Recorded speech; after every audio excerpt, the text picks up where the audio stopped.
భయ మిమ్మల్ని ఎవరైనా కెనడాకి విజిట్ వీసా మీద పంపిస్తాం, మీరు అక్కడికి వెళ్ళిన తర్వాత దాన్ని వర్క్ పర్మిట్ గా కన్వర్ట్ చేయిస్తాం, మీరు హ్యాపీగా జాబ్ చేసుకోవచ్చు అని చెప్తే వాళ్ళని పొరపాటును కూడా నమ్మద్దు. ఎందుకంటే కెనడాలో రూల్స్ అనేవి చాలా డిఫరెంట్ గా ఉంటాయి. అరబ్ కంట్రీస్ లో మనం విజిట్ వీసా మీద అక్కడికి వెళ్ళిపోయి జాబ్ ఎత్తుకొని వర్క్ వీసా అప్లై చేసుకొని మళ్ళీ తిరిగి ఇండియాకి వచ్చి వర్క్ వీసా అక్కడికి వెళ్ళి జాబ్ చేసుకోవచ్చు. కానీ ఇక్కడ మీకు విజిట్ వీసా ఉంటే మిమ్మల్ని జాబ్స్ కి కన్సిడర్ చేయని కూడా చేయరు. చాలా మంది డబ్బులు లక్షల్లో కట్టి మోసపోయి ఇక్కడికి వచ్చి జాబులు దొరక్క వాళ్ళ సిచ్యువేషన్ ఇంకా దారుణంగా తయారవుతుంది. ఇంకొకటి ఏం చెప్తారంటే మీరు రెఫ్యూజీ స్టేటస్ అప్లై చేసుకోవచ్చు కెనడాకి వెళ్ళాకంటారు.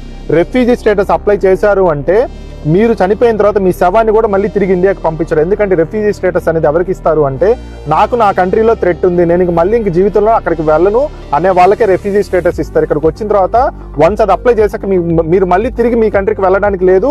ఇన్ కేసు వెళ్ళారు అంటే మళ్ళీ రావడానికి ఉండదు. అది రెఫ్యూజీ స్టేటస్. అది చాలా ఇల్లీగల్ చెప్పాలంటే. మీరు పొరపాటును కూడా ఇలాంటి ట్రాపుల్లో పడి కన్సల్టెన్సీలకి విజిట్ వీసా కోసం ఇంత డబ్బులు అసలు పెట్టద్దు. మీరు ఓన్ గా విజిట్ వీసా అప్లై చేసుకోవచ్చు. చెప్పాలంటే మీకు 15,000 20,000లో విజిట్ వీసా అప్లై చేసుకోవచ్చు మీ అంతా మీరు ఓన్ గా. దానికోసం కన్సల్టెన్సీకి వెళ్లాల్సిన అవసరమే లేదు. ఎందుకు చెప్తున్నాను వినండి, మీరు ఈ ట్రాప్ లో మాత్రం పడద్దు, డబ్బులు సేవ్ చేసుకోండి.